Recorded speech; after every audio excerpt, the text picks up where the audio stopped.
Welcome to Newcastle Family History Society podcasts. The Newcastle Family History Society, located on Awabakal land in Newcastle, New South Wales, Australia, provides support for those interested in family history. Across New South Wales during the 20th century, many old or disused cemeteries were completely removed or converted to other purposes, and the valuable land where they were located was put to what was then considered better use.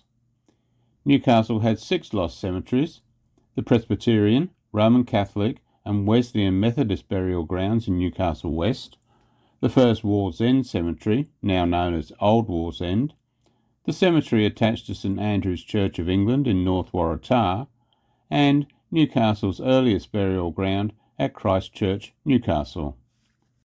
In this Lost Cemeteries series, Jane Ison outlines the work of the Newcastle Family History Society researchers and what they have been able to uncover about where these cemeteries were, their history, those who were buried there, and what happened to the monuments originally standing within them.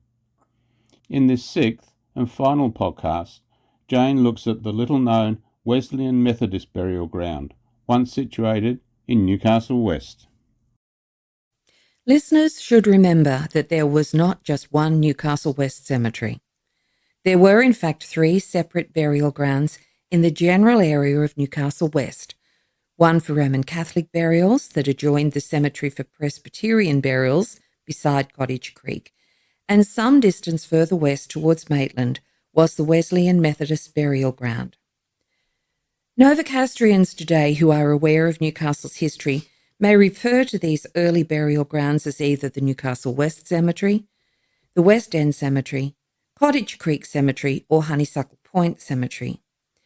The Wesleyan Methodist Burial Ground is a little-known cemetery and is frequently forgotten, as it was nowhere near the older and bigger Catholic and Presbyterian graveyards. All these burial grounds have now been completely covered by buildings or car parking, and as they were the first of Newcastle's lost cemeteries to disappear, only historic documents describing what they were like now exist. Christ Church, Newcastle is now a Church of England cathedral. It came into use in about 1802, with the burials of a few colliers during Dr. Mason's command. It was Newcastle's first, and for some decades, Newcastle's only burial ground. Originally named Coal River, Newcastle was a place of secondary punishment, so in Christ Church were buried the earliest inhabitants of the penal settlement. Because there were no other churches in Newcastle until the 1840s, all denominations were interred in or near Christ Church. Many of these burials were likely informal, unsanctified, and are now completely untraceable. Between 1842 and 1858, the 3 Newcastle West cemeteries progressively opened as clergy from other religions arrived, and in 1858, Christ Church became a holy Church of England cemetery. For anyone interested in hearing about the Christ Church burial ground, please listen to episode 2 of the Lost Cemeteries podcasts. Ian Eckford's podcast on the Cathedral Church of Christ the King, more commonly known as Christ Church, is a comprehensive history of Newcastle's beautiful cathedral. Both podcasts were produced by Newcastle Family History Society. The first Wesleyans in the colony of New South Wales arrived around March 1812, when 2 Wesleyan Methodist classes were established in Sydney by Thomas Bowden and John Hosking. Samuel Lee, Australia's first Methodist minister, arrived in Sydney in August 1815, and the first Methodist chapel was opened in October 1817 in Castlereagh, to the west of Sydney. Until 1855, Australian Methodists came under the administration of the Wesleyan Missionary Society, and the church grew with the influx of settlers in the 1830s and 1840s. From 1839, the Wesleyan Methodist Society was authorised to register baptisms, marriages and burials. In New South Wales, circuits were established in Sydney, Parramatta, Windsor, Bathurst, Maitland, Camden, Goulburn and on the south coast. The responsibility for the Newcastle area largely fell to Wesleyan ministers and hired preachers who lived in the locality, rather than the clergy attached to the church in the Maitland circuit. There was a Wesleyan presence in the Newcastle district from at least the 1830s. The Newcastle historian Wilf Gould identified that in 1847 the population of Newcastle was 1,471, and that number included 107 Wesleyan Methodists.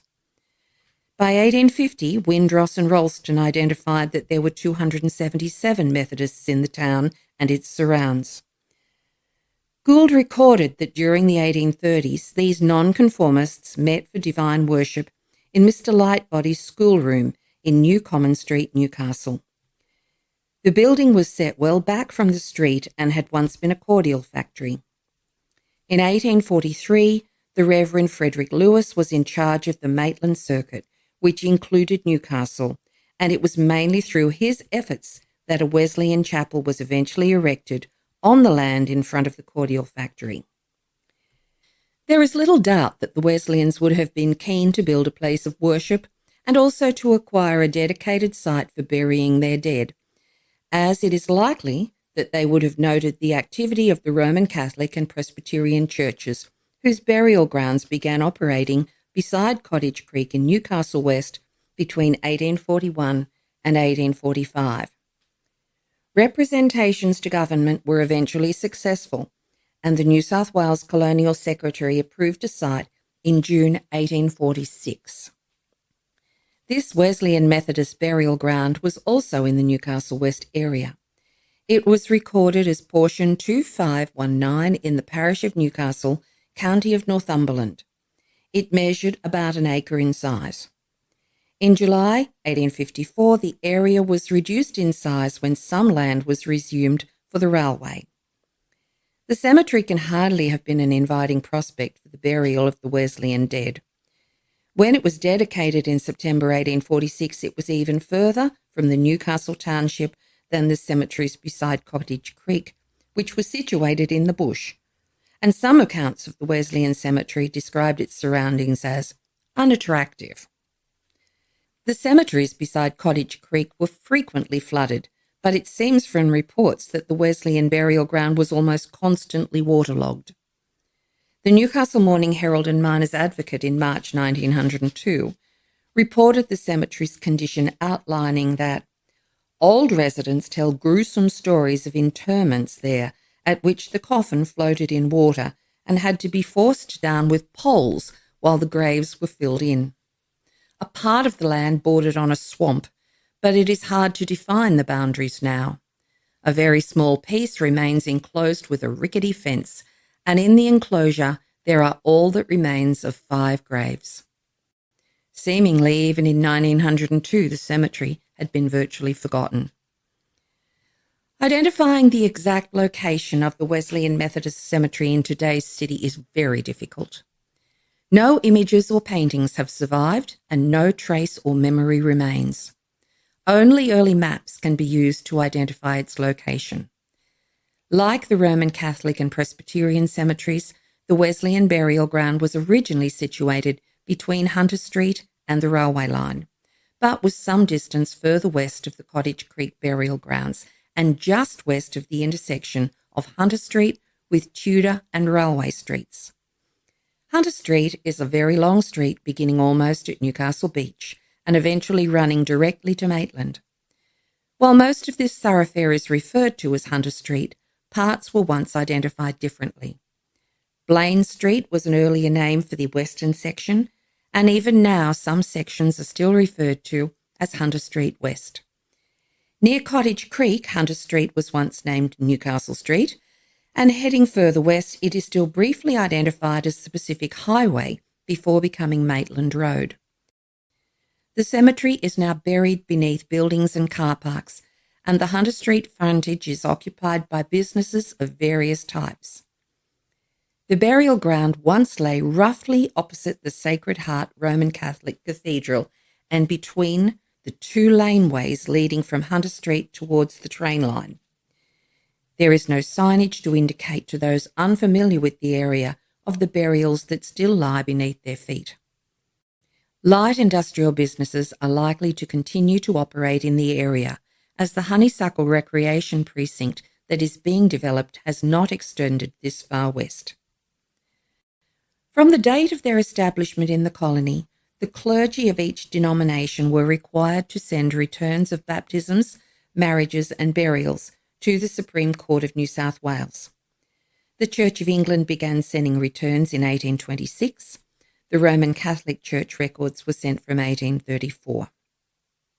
These Supreme Court of New South Wales returns were copied from the individual church registers by each minister for their denomination, and they form the basis of the pre-1856 records that are accessed today on the online New South Wales Births, Deaths and Marriages Index, but were formerly listed on microfiche. They are a separate record to a church register which was kept by the ministers. On the online index, the records begin with the letter V, which stands for volume. The original transcriptions may be read on microfilm as part of the Archives Records Kit in most large libraries in Australia.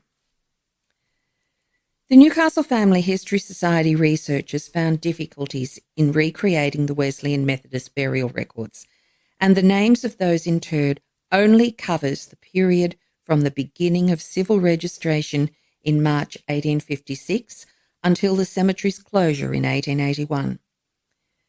Finding original records before 1856 proved problematic for the researchers. Although the Wesleyans were in possession of a dedicated burial ground from 1846, and even though 2 attempts were made to locate appropriate burial records from between 1846 and 1856, they were unable to identify with any certainty any burial record for this cemetery within this almost 10-year period. There were no surviving church records and no returns to the Supreme Court of New South Wales from the Wesleyan Methodist ministers for Newcastle appearing in the New South Wales Births, Deaths and Marriages Index. The Newcastle researchers initially searched these records using the codes for districts and parishes from between 1846 and 1856 to compile a list of names and references that were likely to include Newcastle Wesleyan burials. They then read the microfilms of the original Supreme Court return to verify the entry on the index. This resulted in a list of 69 names identifying the abode, burial date, burial place and age. The researchers then recreated a list by reading the microfilms to see whether any names had been omitted from the index. Both lists identified the same 69 names. The burial details for those named on the list showed that every interment lay within the Maitland district and covered Bolwarra, West Maitland, Ravensfield, Rutherford and Morpeth. None of the burials were from Newcastle or its environs.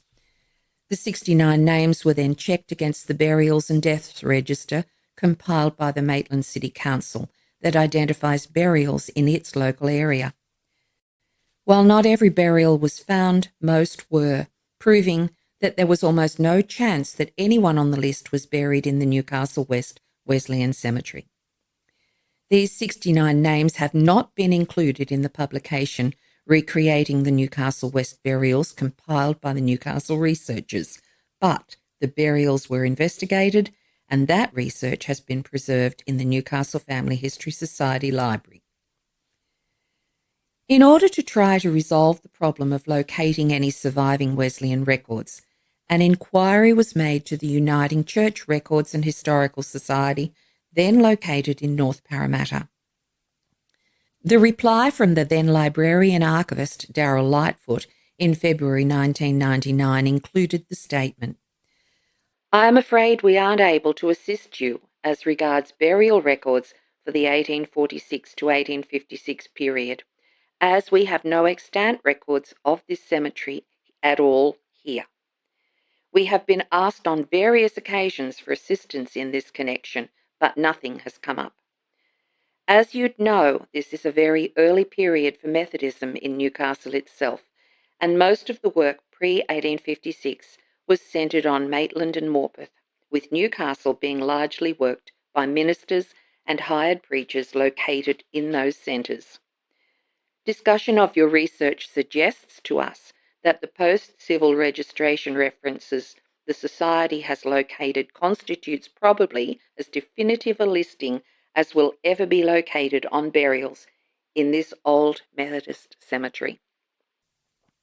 Therefore, unlike the Roman Catholic and Presbyterian deaths, no pre-civil registration burials have been assumed for the Wesleyan Methodist Burial Ground, and the researchers listed burials only for those interred after the commencement of compulsory registration.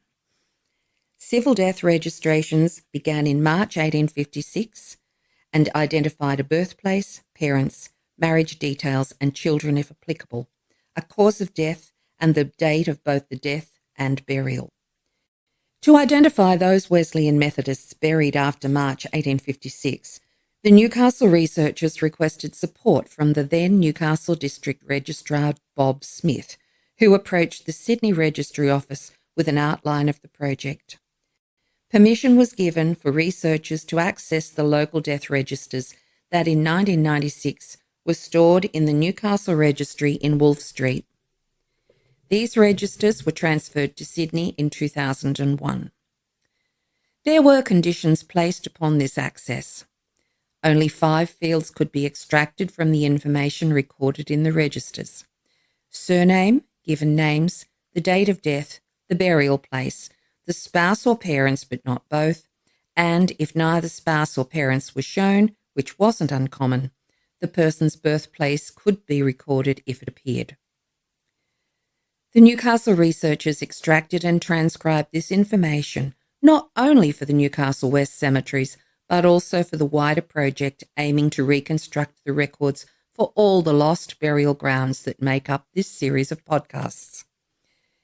Interpreting and transcribing potentially damaged registers and registrations always adds a degree of difficulty when researching. Names should be recorded as they appear, but many factors contribute to spelling variations.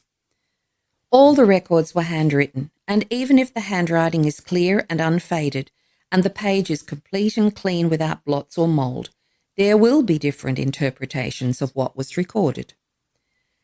How did different county or country accents, speech impediments or poor hearing affect how a name was recorded? Were those involved even literate? Telling the difference between a death date and a burial date is always tricky. The handwriting of individuals varies wildly and may be particularly ornate, so interpreting individual letters may be difficult. The total number of Newcastle West Wesleyan Methodist burials found in the death registers between March 1856 and 1881, when the cemetery closed, was 169 interments.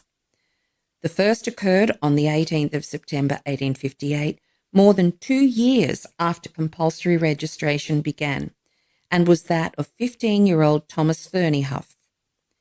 The last burial in the cemetery was 17-month-old James Elliott, the son of John Elliott and Sarah Jane Tarrant, who was buried on the 24th of February 1881.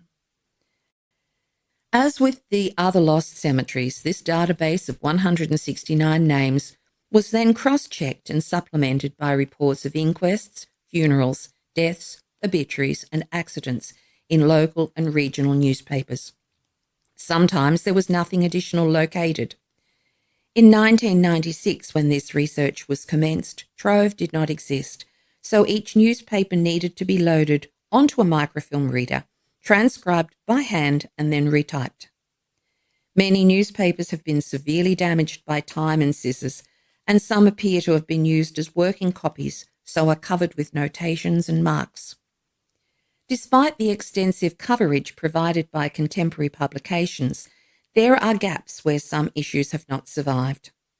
Unfortunately, the only original sources found to have survived for the Wesleyan Cemetery were the civil registrations and contemporary newspaper reports.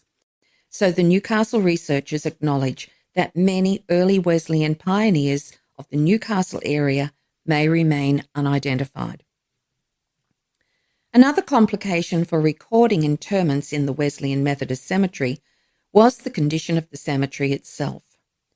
The Newcastle Morning Herald and Miners Advocate in July 1879 reported on the difficulties experienced by the Wesleyan Methodist ministers when the Reverend Mr. Waterhouse complained that even though they had a cemetery of their own, it was in a swamp. And since he had been in Newcastle, he had only buried 2 bodies in it. He pointed out that many Wesleyans made requests to be buried at Christ Church, and if the request was refused by the Church of England, he needed to send them to ask permission from the Presbyterians for the interment to be undertaken at Cottage Creek. Family researchers should therefore be aware that due to the particular physical conditions in this cemetery, when searching for ancestors believed to be buried in the Newcastle area before 1881, it may be to their advantage to investigate burials in both the Christchurch and the Newcastle West Presbyterian records. Even with the small number of burials found for the Wesleyan Cemetery, the Newcastle researchers were left with the impression that in comparison with burials in the Roman Catholic and Presbyterian grounds, there was a higher proportion of unidentified or unclaimed bodies or suicides found in the Wesleyan records.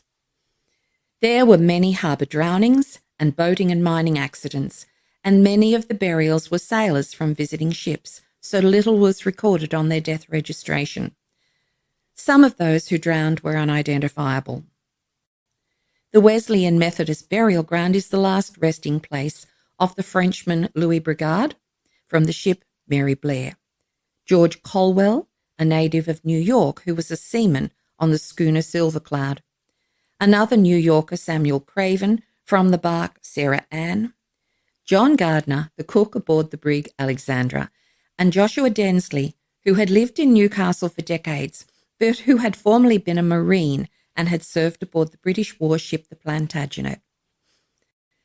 As was to be expected, the town of Newcastle slowly expanded the only ways it could, south and west, slowly surrounding the 3 Newcastle West cemeteries. The need to establish another cemetery at some distance from the growing town became more urgent. By 1872, George Brooks was suggesting that Ironbark Hill, or the Sand Hill as it is better known, near Ironbark Creek, some 2 miles beyond Waratah, appears to be the most eligible place in the district, as no population is likely to settle down near it for generations to come. And so, after many years of debate and discussion, this location was eventually chosen. Even so, it took 9 more years before the Sandgate General Cemetery on Maitland Road began to be used. From 1881, for the next 30 years, the Wesleyan grounds seemed to have slipped from notice and memory, and nearly all traces of its burials were obliterated. From as early as 1902, it was very possible that buildings had already begun to encroach upon the site.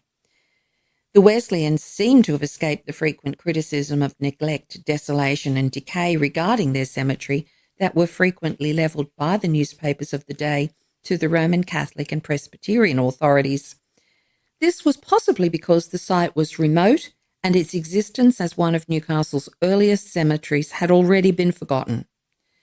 Newspaper reports certainly suggested that there was a lack of official knowledge about the Wesleyan site, including the error that in total only about 5 or 6 people had been buried there. It wasn't until 1910, and at the request of the Methodist Church authorities, that the dedication of the Wesleyan burial ground was revoked. By 1916, it was decided to clear all 3 cemeteries and reinter any Cottage Creek burials. For this cemetery, it was decided that clearing the location and satisfactorily disposing of any human remains was impractical. With officials believing few people were interred there, it would seem that little remained to accurately identify any grave sites. Buildings probably already covered some bodies, and a former use of the site had been as a tennis court, so the work creating the court had destroyed any mounds or hollows that would permit an identification of the location of many graves. So while exhumations occurred in the Catholic and Presbyterian cemeteries, there was no evidence found by the Newcastle researchers that there was any suggestion or intention to reinter any Wesleyan remains in Sandgate. Residential use was discounted for the site as homeowners would need to go to the expense of dealing with any graves they inadvertently disturbed. The use of the area for light industry was therefore considered far more appropriate, and the area remains light industrial to this day. In undertaking the research to reconstruct the burial records of this and the other graveyards, researchers were mindful of the interests of family and local historians, and also of the heritage value of the cemeteries. These very early cemeteries of Newcastle have been painstakingly researched, using original records with all their shortcomings. The Newcastle researchers acknowledged that not every burial in any of the lost cemeteries could be identified. Responsible research decisions were made to ensure that when records had not survived, research did not become guesswork. Family historians should understand that because of the difficulties faced in researching at this early time in Newcastle, any burial must be considered on a case-by-case basis, keeping in mind the dates when each cemetery operated.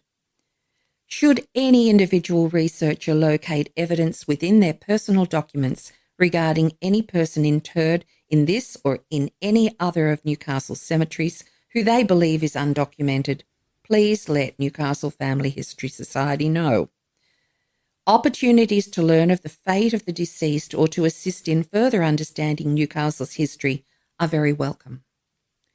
To end this series of podcasts, and in order to demonstrate the difficulties faced by those researching deaths at this early time, ask yourself, where was Benjamin Harris buried? Benjamin Harris had been born in Staffordshire in about 1806. He had enlisted and become a soldier, but had also formerly worked as a groom and a jockey. In June 1833, he was court-martialled in Dublin, Ireland, charged with insubordination.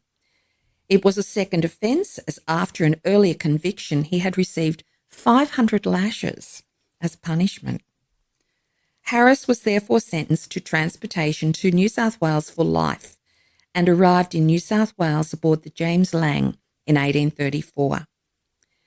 9 years later, after a trial in Muswellbrook, Harris was transferred to Newcastle Jail, where on the 17th of October 1843 he was executed by hanging in punishment for the shooting murder of Constable John Rutledge near Denman. The following account of his execution appeared in the Sydney newspaper, The Australian, on the 24th of October 1843. Harris was attended to the place of execution by 2 Wesleyan ministers, but evinced no symptoms of contrition, no external appearance of an inward feeling that he was about to meet an offended God, and none of that hope which smooths and strengthens us in our expiring moments. He made no confession, but persisted that when he fired the pistol, he had no intention of injuring Rutledge. With every appearance of a sullen and irritable spirit, he was launched into that bourne from whence no traveller returns. While the Australian article is now easily located using Trove, in 1996 it was only possible to access this newspaper on microfilm. However, this newspaper was outside the scope of the Newcastle researchers, as they only read local and regional papers. 2 Wesleyan ministers were present when Harris died, but there is no record of his death in the New South Wales Births, Deaths and Marriages pre-1856 online index, so if his death was recorded by those attending ministers in any register, it did not reach the Supreme Court in any return, and nor was it sent to the Wesleyan Methodist archives.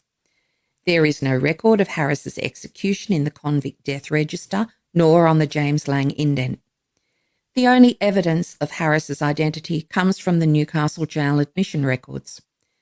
In 1843, in Newcastle, only Christchurch and the Newcastle West Roman Catholic Cemetery were available for interments, as the Wesleyan Cemetery was yet to be dedicated. Benjamin Harris's name does not appear in any Newcastle West Cemetery, nor does his name appear in the Christchurch burials for this date. So, where was Benjamin Harris buried? The Newcastle Family History Society hopes this podcast has enriched your understanding of this little-known inner-city burial ground and the history of its surrounding area. We are mindful that many who were laid to rest here may never be identified, and that some burials in the Newcastle West Wesleyan Methodist Cemetery will remain forever unrecorded. Whether known or forgotten, obscure or prominent, every life deserves to be remembered. Our research into the 3 Newcastle West cemeteries, documenting their histories and identifying those interred within them, has been brought together in the publication Newcastle West Burial Grounds, which is available in book form through our online shop and will soon be offered as a downloadable edition. To learn more, please visit our website. Thank you for joining Jane on this journey through the burial grounds of the past. This project has been made possible by the dedication of society and community members who, in a pre-digital era, carefully located and transcribed invaluable records. Through their efforts, a collective undertaking has restored the names of those buried in these lost graveyards. You've been listening to Lost Cemeteries on Newcastle Family History Society podcasts.